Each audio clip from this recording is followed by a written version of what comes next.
Badara Gadiaga est gravement malade. Tout ce qu'il fait sur les plateaux de télévision n'émane pas de sa volonté. Je voudrais que les Sénégalais le comprennent. Badara Gadiaga est une personne atteinte de mythomanie.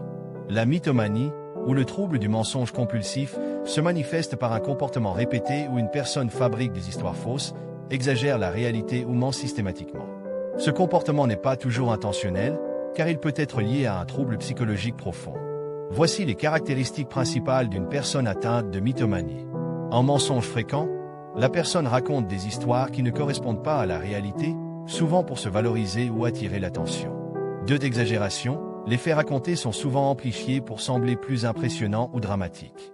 3. L'incohérence, avec le temps, les récits peuvent devenir contradictoires, car ils ne reposent pas sur des faits réels. 4. Besoin de reconnaissance, ces mensonges sont souvent motivés par une quête d'admiration, de sympathie ou d'attention.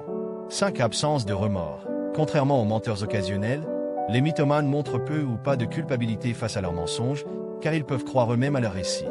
6. Comportement social complexe, ils peuvent être charismatiques et habiles à manipuler les émotions des autres. Cause possible de la mythomanie. La mythomanie peut être liée à plusieurs facteurs, dont un trouble de la personnalité, comme le trouble narcissique, des traumatismes ou une faible estime de soi, où le mensonge sert à compenser un sentiment d'infériorité, un besoin compulsif de fuir une réalité jugée insatisfaisante ou douloureuse. Dans certains cas, des troubles neurologiques ou psychiatriques.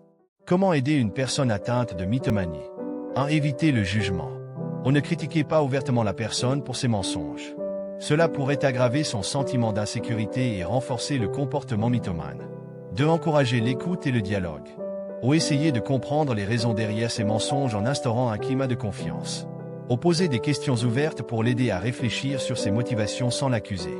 3. Éviter la confrontation directe. Au lieu de pointer ses mensonges, orienter la discussion vers des faits ou des émotions réelles. Cela peut aider à ramener la conversation sur un terrain honnête.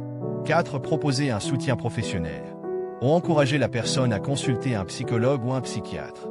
Une thérapie cognitive et comportementale, TCC, peut être particulièrement efficace pour identifier les causes profondes et apprendre à adopter des comportements plus constructifs. Aussi, un trouble sous-jacent, comme un traumatisme ou un trouble de la personnalité, est identifié, un suivi adapté peut être mis en place. 5. Renforcer l'estime de soi.